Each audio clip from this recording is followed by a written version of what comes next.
Hi everybody, welcome to Sam's Doing Stuff. What am I doing today? Well, we're going to clean up some rocks and I'm going to use my clamshell grapple.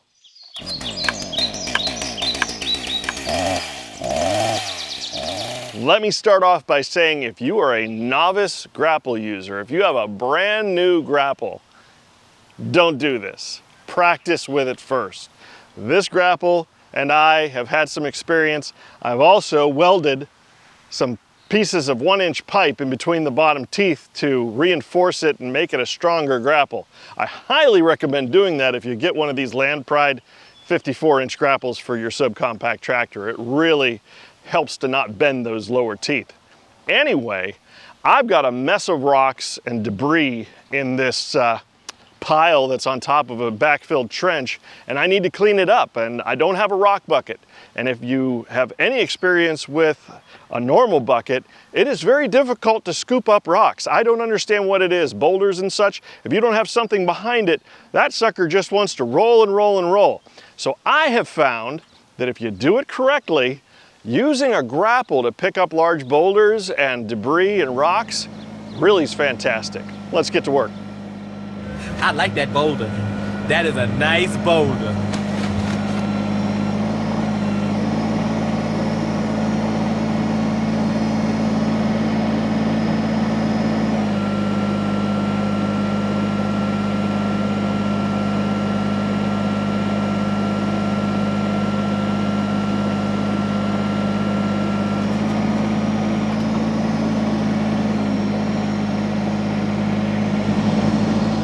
So like I said, if you're a novice grapple user, you need to get some practice first because you can damage your grapple picking up boulders and large rocks and such. But I will give you the technique here that I'm using. So the first thing I want to do, if I got a pile of rocks, is I want to use it as a rake, and I want to pull these rocks out away from the rest of the rocks so I can get a good grab on it without having to mess around with the whole pile.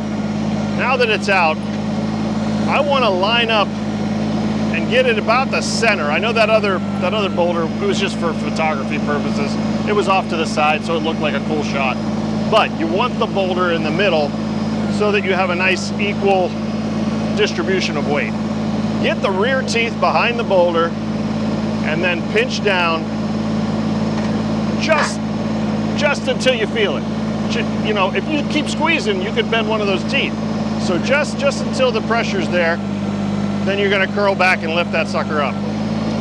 Yeah, very careful, very delicate, and understand that these boulders and rocks can twist and turn on you, and that is the fastest way to bend a tooth. So you don't wanna grab them with every bit of force that grapple has. Now see, I just dropped it. That's a perfect example. I didn't have it, but I didn't have it enough that it was going to damage the grapple. Just enough, pick it up. It didn't bend a tooth. That's the biggest thing.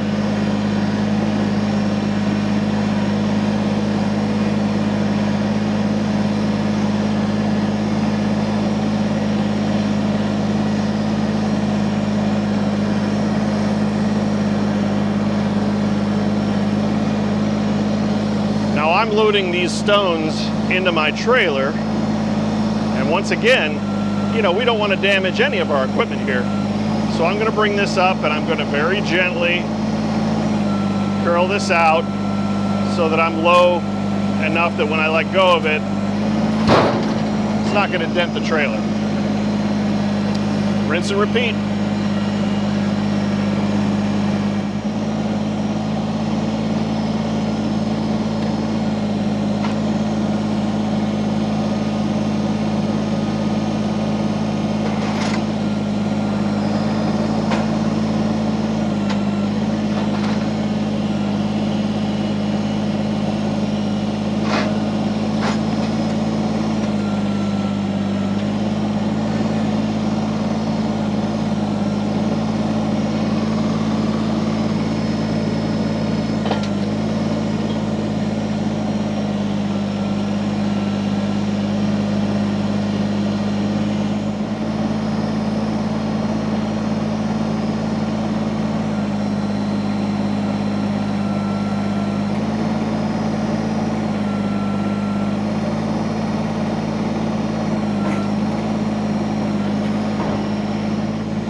there you go. I mean, the results, boy, these are big. Speak for themselves. Yeah, it works great. And this grapple combined, of course, with the box blade for cleaning up, oh, it's beautiful. Yeah, so now I gotta figure out where I wanna dump this.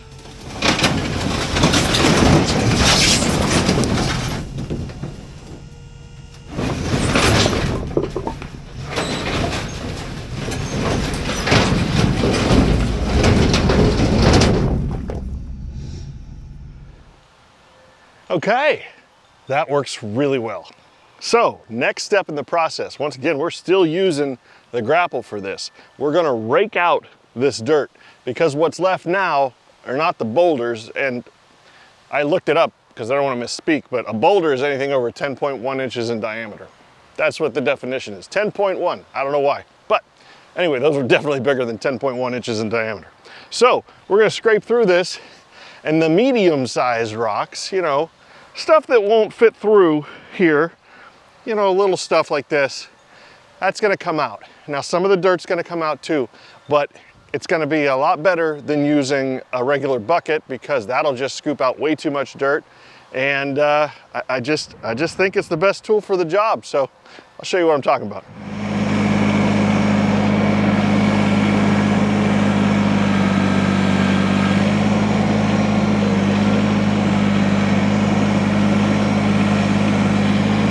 So when I do this part, I've found the best technique for me is to push through with the bottom tines, kind of like a bulldozer with those teeth on the bottom. That loosens everything up.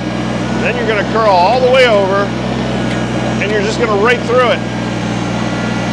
Hopefully leave behind as much dirt as possible and pull out some rocks.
So something else worth noting, obviously I'm in four-wheel drive and low range, but when I push through, the bucket is, you know, I need to be able to operate the bucket because sometimes I'm going to hit stuff and you need to just work it out.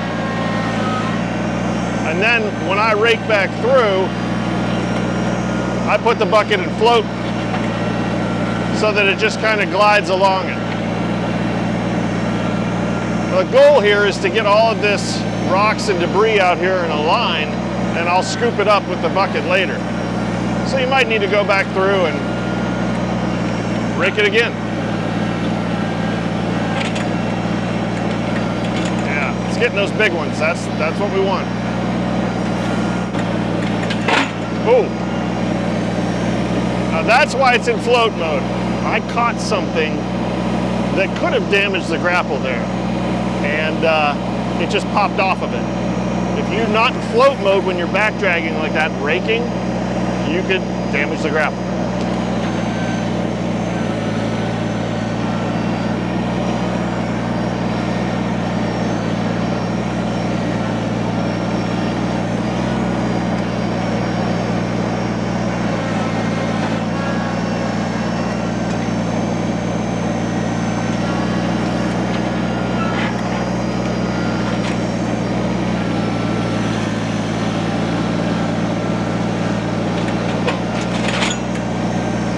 Beautiful. Look at that. Sorted out all those rocks.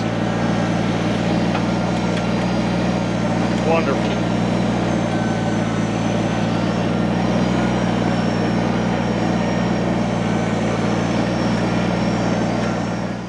So there's the second part of the process finished. I hope you can see how much just large pieces of rock, garbage and whatnot, that raking it took out. And boy, does it, I mean, it's a process. You got to keep going over it, But I mean, what's left, yeah, there's still rocks in there, you know. Get out of your light there. Yeah, there's still rocks, but that type of rock, this, you know, hand-sized rocks, these are the biggest ones that are left. That's all going to be taken out with a landscape rake. And the next thing I'm going to do, I'm going to switch out that grapple now. We're going to put the bucket on, and we're going to load all that debris into the trailer.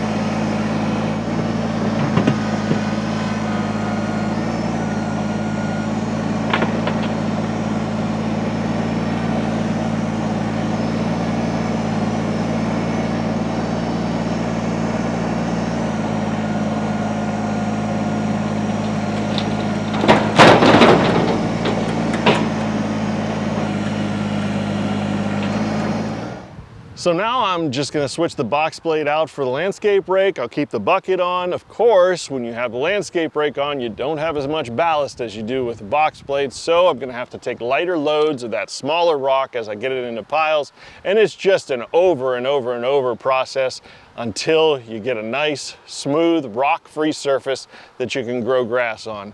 And that's just the process. But let me tell you, that if you don't have a rock bucket, and I don't have a rock bucket, and the reason I haven't bought a rock bucket is because I don't think I'd use it that often. It would probably sit way more for sure than a grapple. I mean, the grapple I use for lots of stuff. And the point of this video is to show you that you can use your grapple to pick up rocks. You just have to be careful. And it is fantastic for sorting out debris. You know, it is a root rake. It's made to dig in and to loosen up roots and sticks and stuff like that, and just get debris out of the dirt. And that's what you just saw there. And so before we move on, I want to honor some questions in the comments. You want some updates? Oh, and by the way, if you're just clicking on this video right now, here's a good reason to subscribe and like.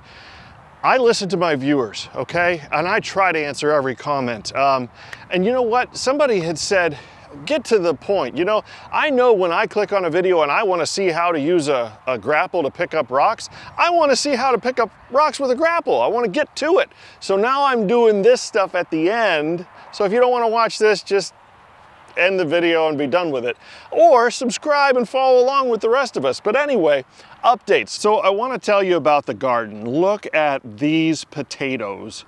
I mean, I don't know what they're doing underground, but above ground, they sure look healthy.